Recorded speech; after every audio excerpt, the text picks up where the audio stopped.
നമസ്കാരം. ഈ ചാനലിലേക്ക് എല്ലാവർക്കും സ്വാഗതം. ഇന്നത്തെ വീഡിയോയിൽ പറയുന്നത് വർക്കിംഗ് വിമൻ അല്ലെങ്കിൽ ബിസി ആയിട്ടുള്ള സ്ത്രീകൾക്കൊക്കെ രാവിലത്തെ കുക്കിംഗ് എളുപ്പമാക്കാനുള്ള കുറച്ച് ടിപ്സാണ്. അപ്പോൾ അതിനായിട്ട് പ്രത്യേകിച്ചും ഓഫീസിൽ പോകുന്നവരൊക്കെ എന്തായാലും പ്രീ പ്ലാൻ ചെയ്തിരിക്കും. എന്താണ് ബ്രേക്ക്ഫാസ്റ്റ്, എന്താണ് ലഞ്ച്, എന്താണെന്നൊക്കെ ഉള്ളത് നമുക്കൊരു ഐഡിയ ഉണ്ടാവുമല്ലോ. അപ്പോൾ അതിനായിട്ട് നമ്മൾ രാവിലത്തെ കുക്കിംഗ് എളുപ്പമാക്കുന്നതിന് നമ്മൾ രാത്രി കിടക്കുന്നതിന് മുന്നേ ചെയ്യേണ്ട കുറച്ച് കാര്യങ്ങളുണ്ട്. എല്ലാവരും ചെയ്യുന്നതായിരിക്കും, എന്നാലും അറിയാത്തവർക്ക് വേണ്ടിയിട്ട് പറയുക. നമ്മൾ രാത്രി ഭക്ഷണമെല്ലാം കഴിഞ്ഞാൽ കിച്ചൺ ക്ലീൻ ചെയ്തിടുക, പാത്രമെല്ലാം കഴുകി വെക്കുക, കൗണ്ടർ ടോപ്പിൽ ക്ലീൻ ചെയ്യുക, അതുപോലെ സിങ്ക്, സ്റ്റൗ ഇതെല്ലാം ക്ലീൻ ചെയ്തിടണം. പിന്നത്തെ കാര്യം എന്ന് പറയുന്നത്, നമുക്ക് രാവിലെ എഴുന്നേറ്റ് വരുമ്പോൾ നമുക്ക് കുക്കിങ്ങിന് വേണ്ടുന്ന അത്യാവശ്യം വേണ്ടുന്ന സംഭവങ്ങളെല്ലാം കൗണ്ടർ ടോപ്പിൽ എടുത്തു വെച്ചിരിക്കണം. അപ്പോൾ ഉദാഹരണത്തിന് നമ്മൾ ഇഡ്ഡലിയാണ് ഉണ്ടാക്കാൻ പോകുന്നത്. ആ ഇഡ്ഡലി മാവ് നമ്മൾ തലേദിവസം എന്തായാലും അത് കുഴച്ചൊക്കെ വെച്ചിരിക്കുമല്ലോ. അപ്പോൾ ആ ഇഡ്ഡലി മാവ് അവിടെ തന്നെ എടുത്ത് വെച്ചിരിക്കുക. പിന്നെ സാമ്പാറാണെങ്കിൽ സാമ്പാറിനുള്ള ഇൻഗ്രീഡിയൻസ്, ഇപ്പോൾ സാമ്പാറിന് പരിപ്പ്, അപ്പോൾ പരിപ്പ് പാത്രം പരിപ്പ് അവരെടുത്ത് വയ്ക്കാം. പിന്നെ അതിന് വേണ്ടുന്ന വെജിറ്റബിൾസ് എന്തൊക്കെയാണ് അതെല്ലാം ക്ലീൻ ചെയ്ത് കട്ട് ചെയ്ത് അത് ഫ്രിഡ്ജിലെടുത്ത് വയ്ക്കാം. അപ്പം നമുക്കത് എടുത്താൽ മതി. അതല്ലെങ്കിൽ ഈ കഷ്ണങ്ങളെല്ലാം ക്ലീൻ ചെയ്ത് നുറുക്കി ഒരുപാട് സമയം പോകും. ഇന്ന് ഇവിടുത്തെ ബ്രേക്ക്ഫാസ്റ്റ് ഇഡ്ഡലിയും സാമ്പാറുമാണ്. അപ്പോൾ ഞാൻ ഇഡ്ഡലി പാത്രമൊക്കെ അവിടെ തന്നെ എടുത്ത് വെച്ചിരുന്നു. അപ്പോൾ പാത്രം തപ്പി നടക്കേണ്ട സമയം പോകുന്നില്ല. അതുപോലെ പരിപ്പ് എടുത്ത് വെച്ചിരുന്നു. അപ്പോൾ പരിപ്പ് വെള്ളത്തിലിട്ട് വെച്ച് പിന്നെ ഇനി അടുത്ത കാര്യം, രാവിലെ ഒരു ചായ ഇടൽ പ്രധാനമാണ്. അപ്പോൾ ചായ ഇടുമ്പോഴേക്കും ഈ പരിപ്പെല്ലാം കുതിർന്ന് വരും.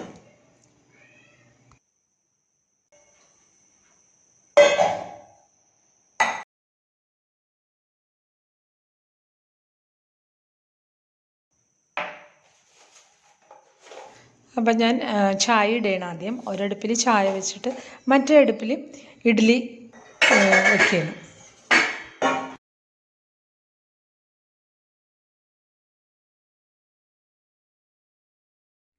ചായയും ഇഡ്ഡലിയൊക്കെ അടുപ്പത്ത് വെച്ചതിന് ശേഷം പിന്നെ ഞാൻ ചെയ്യുന്നത്, ചോറിനുള്ള അരി എടുത്ത് അരി അളന്ന് വെള്ളത്തിലിട്ട് വെക്കും.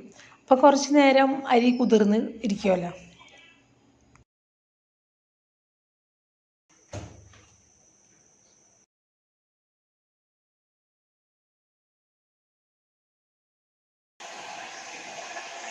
നമ്മുടെ ടീ റെഡിയാവുന്നതിനുള്ളിൽ തന്നെ ഇഡ്ഡലി കുക്കർ ആവി വന്നിട്ടുണ്ട്. അപ്പോൾ പെട്ടെന്ന് തന്നെ നമ്മുടെ ഇഡ്ഡലി തട്ടിൽ മാവ് കോരി ഒഴിച്ച് അത് അവിടെ വെച്ച് മൂടി വയ്ക്കുക. അപ്പോഴേക്കും ഒരു 5-10 മിനിറ്റിനുള്ളിൽ നമ്മുടെ ഇഡ്ഡലി റെഡിയാവുമല്ലോ.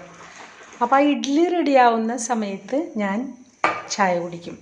അതൊരു മിക്കവാറും ഒരു 10 മിനിറ്റ് എടുക്കും ഈ ചായ കുടിക്കലിട്ട്. കാരണം എനിക്ക് അതിനുള്ള ടൈം ഉണ്ടാവും. ആ 10 മിനിറ്റ് ചിലപ്പോൾ ഞാൻ ചായ കുടിച്ചുകൊണ്ട് ചിലപ്പോൾ എനിക്കിഷ്ടമുള്ള വീഡിയോസ് ടി വിയിലിരുന്ന് കാണും. മിക്കവാറും അതൊക്കെ തന്നെ ആയിരിക്കും. അതുപോലെ സാമ്പാറിനുള്ള ഞാൻ നേരത്തെ പറഞ്ഞില്ല, കഷ്ണങ്ങളെല്ലാം ഫ്രിഡ്ജിലരിഞ്ഞു. അപ്പോൾ അതും അതുപോലെ പിന്നെ നമ്മൾ എന്താണ് കറിക്ക് പ്ലാൻ ചെയ്യുന്നതെന്ന്. ഇവിടെ ഇപ്പോൾ രാവിലെ ഇഡ്ഡലിക്ക് സാമ്പാറായതുകൊണ്ട് ഉച്ചയ്ക്ക് ലഞ്ചിനും കറി സാമ്പാർ തന്നെയാണ്. പിന്നെ എന്തെങ്കിലും തോരനോ മെഴുക്ക് വരട്ടിയോ അതാണ് എടുത്തത്. അതിനായിട്ട് ഞാൻ കോവയ്ക്കാണ് എടുത്തിരിക്കുന്നത്. അപ്പോൾ കോവയ്ക്ക ക്ലീൻ ചെയ്ത് അത് കഷ്ണങ്ങളായി നുറുക്കിയിട്ട് അതിലേക്ക് മഞ്ഞൾപ്പൊടിയും ഉപ്പും മുളക് പൊടിയും കൂടി കുഴച്ച് അത് ഫ്രിഡ്ജിൽ വെച്ചിട്ടുണ്ട്. അപ്പോൾ അതൊക്കെ നമുക്കത് എടുത്താൽ മതി. അത് അരിയാനും അത് കഴുകാനും ഒക്കെ ഒരുപാട് സമയം പോകൂലേ. അപ്പോൾ എൻ്റെ മോർണിംഗ് ടീ കഴിഞ്ഞിട്ട് പിന്നെ ഞാൻ വന്ന് ചെയ്യുന്നത്, നമ്മുടെ സാമ്പാറിനുള്ള പരിപ്പ് കഴുകി പ്രഷർ കുക്കറിൽ ഇടുകയാണ്. അതിലല്പം മഞ്ഞൾപ്പൊടിയും ആവശ്യത്തിന് ഉപ്പും വെള്ളവും കൂടി ഒഴിച്ചിട്ട് വേവിക്കാൻ വെക്കും. പിന്നെ ചെയ്യുന്നത്, നമ്മൾ നേരത്തെ അരി വെള്ളത്തിലിട്ട് വെച്ചിട്ടുണ്ടല്ലോ ചോറിനുള്ളത്, അത് കഴുകി അത് വേറൊരു കുക്കറിൽ വെള്ളമൊഴിച്ച് ഒരു നുള്ളു ഉപ്പിട്ടിട്ട് അതും അപ്പോഴേക്കും നമ്മുടെ ഇഡ്ഡലി റെഡി ആയിട്ടുണ്ടാവും. അപ്പോൾ ഇഡ്ഡലി മാറ്റിയിട്ട് ആ അടുപ്പിലേക്ക് നമ്മുടെ ചോറിനുള്ള അരി കുക്കറിൽ വെക്കുകയാണ്. അപ്പം ഞാനിവിടെ വെക്കുന്ന അരി എന്ന് പറഞ്ഞാൽ അതിന് ഒരു വിസിലിട്ടാൽ മതി. ഒരു വിസിലിട്ടിട്ട് അതവിടെ മാറ്റി വെക്കാം. ആവി കളയണ്ട, ആ ആവി പൊയ്ക്കോട്ടെ. അത് കഴിയുമ്പോൾ അതിലേക്ക് വെള്ളം തിളപ്പിച്ചൊഴിച്ച് വാർത്താൽ ചോറ് റെഡിയാവും.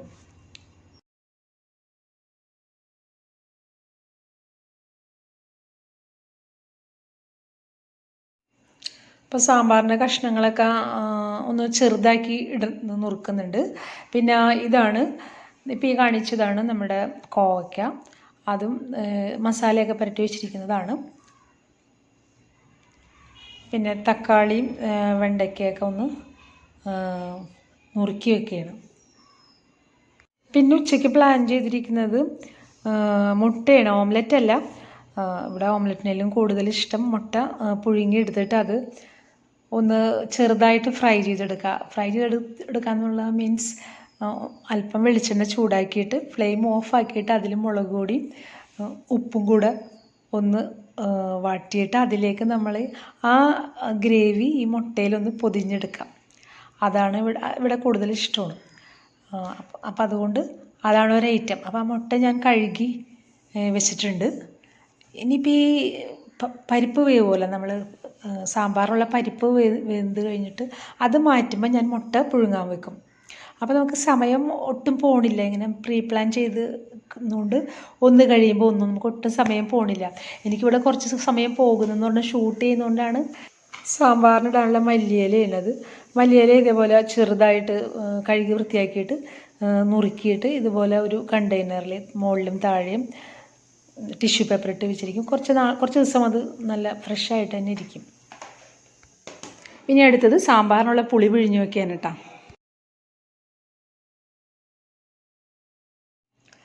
അപ്പോൾ മുട്ട പുഴുങ്ങി കഴിഞ്ഞാൽ പിന്നെ അടുത്ത കാര്യം ചെയ്യേണ്ടത് എന്താണെന്ന് വെച്ചാൽ നമ്മുടെ കോവയ്ക്ക മെഴുക്ക് പുരട്ടി. അപ്പോൾ അതാണ് അടുത്ത ഐറ്റം.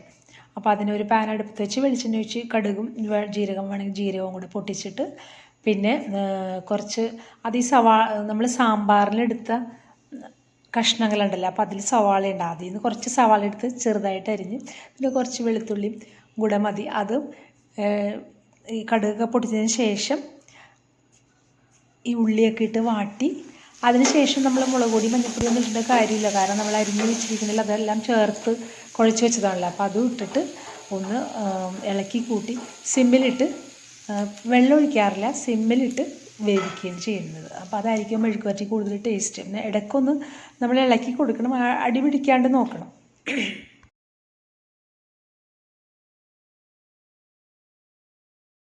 അപ്പം നമ്മുടെ മെഴുക്ക് പുരട്ടി അവിടെ ഇരുന്ന് റെഡി ആയിക്കോട്ടെ. ആ നേരത്തെ നമുക്ക് സാമ്പാറിൻ്റെ പണി നോക്കാം. നമ്മൾ പരിപ്പ് വേവിച്ച് വെച്ചിട്ടുണ്ടല്ലോ, അപ്പോൾ അത് ഞാനതൊന്നും കൂടെ ഒന്ന് ഉടച്ചു കൊടുക്കുന്നുണ്ട്.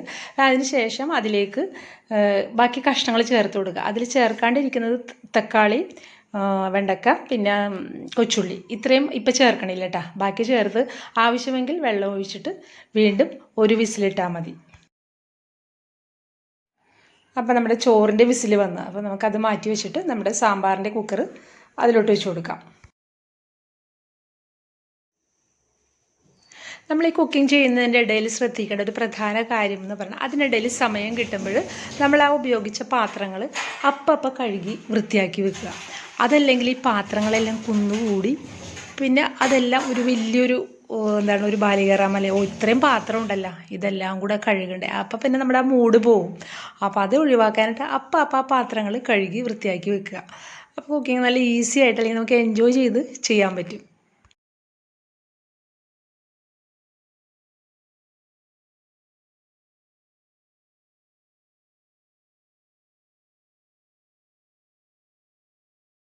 അപ്പോൾ നമ്മുടെ സാമ്പാറിൻ്റെ വിസിൽ വന്ന് മെഴുക്ക് പുരട്ടിയും ഏകദേശം റെഡിയായി. അപ്പോൾ നമുക്കിനി നമ്മൾ നേരത്തെ ഇഡ്ഡലി റെഡിയാക്കി വെച്ചിട്ടുണ്ടല്ലോ, അപ്പോൾ അതിൻ്റെ ചൂടൊക്കെ ഒരുവിധം ആറിയിട്ടുണ്ട്. അപ്പം നമുക്ക് അതൊക്കെ ഒന്ന് ഒരു പാത്രത്തിലേക്ക് മാറ്റി വയ്ക്കാം. ഈ ഇഡ്ഡലി സ്റ്റാൻഡൊക്കെ അപ്പം തന്നെ നമ്മൾ വെള്ളത്തിലിട്ട് വെക്കണം കേട്ടോ, അല്ലെങ്കിൽ പിന്നെ അത് വൃത്തിയാക്കാൻ പാടായിരിക്കും. അതിൽ നിന്ന് വിട്ടു പോരാനായിട്ട് ഇത്തിരി പ്രയാസമായിരിക്കും. അപ്പോൾ അത് വെള്ളത്തിലിട്ട് കുറച്ച് നേരം വെക്കണം. വീട്ടിലേക്ക് സാമ്പാറിൻ്റെ കൂടെ ഇവിടെ പപ്പടം എല്ലാവർക്കും ഇഷ്ടമാണ്. ചട്നി ഇല്ലല്ലോ, അപ്പം സാമ്പാറും പപ്പടവും കൂടി ഇഡ്ഡലി കുഴച്ചിടാനായിട്ട് ഇഷ്ടമാണ്. അപ്പം ഞാൻ ആദ്യം സാമ്പാർ താളിക്കാനുള്ള ഒരു പാൻ വെച്ചിട്ട് അതിലേക്ക് ആദ്യം വെളിച്ചെണ്ണ ഒഴിച്ചിട്ട് ആദ്യം പപ്പടം കാച്ചിയിട്ട് പിന്നെ കടുക് പൊട്ടിച്ച് പിന്നെ നമ്മളിവിടെ സാമ്പാറിന് എടുത്ത് വെച്ചിരിക്കുന്ന കഷ്ണങ്ങളൊക്കെ ഉണ്ടല്ലോ, കടുകും കുറച്ച് ജീരകവും ചേർക്കോട്ടെ. കഷ്ണങ്ങൾ എന്തൊക്കെയാണ്? ചുവന്നുള്ളി, പിന്നെ തക്കാളി, പിന്നെ വെണ്ടയ്ക്ക. അപ്പോൾ ഇതെല്ലാം കൂടെ ഒന്ന് വഴറ്റി കൊടുക്കും. അതൊന്ന് വഴന്ന് വരുമ്പോൾ പിന്നെ അതിലേക്ക് ചേർത്ത് കൊടുക്കുന്ന പൊടികൾ എന്തൊക്കെയാണെന്ന് വെച്ചാൽ കുറച്ച് മഞ്ഞൾപ്പൊടി നമ്മൾ നേരത്തെ ചേർത്താണ്, എന്നാലും ഒരു നുള്ളു മഞ്ഞൾപ്പൊടി, പിന്നെ കുറച്ച് മുളക് പൊടിയും കുറച്ച് മല്ലിപ്പൊടിയും ചേർക്കും. ഇത് കൂടാണ്ട് കുറച്ച് സാമ്പാർ പൊടിയും ചേർക്കും. പിന്നെ അല്പം കായപ്പൊടിയും. ചില സമയത്ത് ഈ പൊടികളൊന്നും ചേർക്കാണ്ട് സാമ്പാർ പൊടി മാത്രം ഇട്ട് ഞാൻ വെക്കലുണ്ട് കേട്ടോ. 2 രീതിയിലും വെക്കലുണ്ട്. എന്നിട്ട് പിന്നെ നമ്മൾ കുക്കറിൽ വേവിച്ച് വെച്ചിരിക്കുന്ന സാമ്പാർ കഷ്ണങ്ങളുണ്ടല്ലോ, അതും കൂടി ഇതിലേക്ക് ഒഴിച്ച് വെള്ളം വേണമെങ്കിൽ ആ കുക്കറിൽ തന്നെ കുറച്ച് വെള്ളം വെച്ച് ചൂടാക്കി ചൂടുവെള്ളം ചേർത്ത് കൊടുക്കും. പിന്നെ അതിന് ശേഷം നമ്മൾ നേരത്തെ പുളിവെള്ളം എടുത്ത് വെച്ചിട്ടില്ല, ആ പുളിവെള്ളവും കൂടി ഇതിൽ ചേർത്ത് ഒന്ന് തിളച്ച് കുറുകി വരുമ്പോൾ ഉപ്പ് നോക്കിയിട്ട് ഉപ്പ് പോരെങ്കിൽ ഉപ്പ് ചേർത്ത് കൊടുക്കുക. പിന്നെ ഒരു നുള്ള് ശർക്കരയും കൂടെ ചേർത്ത് കൊടുക്കും. നമ്മുടെ സാമ്പാർ റെഡിയാവും. പിന്നെ കുറച്ച് മല്ലിയിലയും കൂടി തൂക്കി കൊടുക്കും. അപ്പോൾ നമ്മൾ ചോറ് വെച്ച പ്രഷർ കുക്കറിൻ്റെ ആവിയൊക്കെ പോയിട്ടുണ്ട്. അതിലേക്ക് നമ്മൾ തിളപ്പിച്ച വെള്ളം ഒഴിച്ചു കൊടുത്ത് അത് വാർത്ത് വെക്കും. പിന്നെ ഞാൻ ആ പാത്രത്തിൽ തന്നെ വെള്ളം കുടിക്കാനുള്ള വെള്ളം തിളപ്പിക്കും കേട്ടോ. അപ്പോൾ ആ ജോലിയും അതിൽ കഴിയും.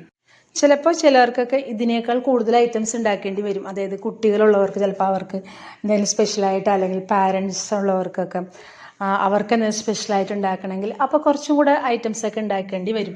എന്നാലും നമുക്ക് എളുപ്പത്തിൽ ചെയ്യാൻ പറ്റും. നമ്മളൊന്ന് പ്രീ പ്ലാൻ ചെയ്താൽ മതി.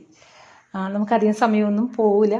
റിലാക്സ് ചെയ്തതിന് നിങ്ങൾക്ക് രാവിലെ കുറച്ച് നേരത്തെ എഴുന്നേൽക്കണം കേട്ടോ. അതായത് ഇപ്പോൾ 5 മണിക്കെങ്കിലും എഴുന്നേറ്റാൽ 6 മണിക്ക് തീർക്കാം. അല്ലെങ്കിൽ 4 മണിക്ക് എഴുന്നേൽക്കുകയാണെങ്കിൽ 4 മണിയോ 4:30 എഴുന്നേൽക്കുകയാണെങ്കിൽ നമുക്ക് പെട്ടെന്ന് ജോലി തീർത്ത്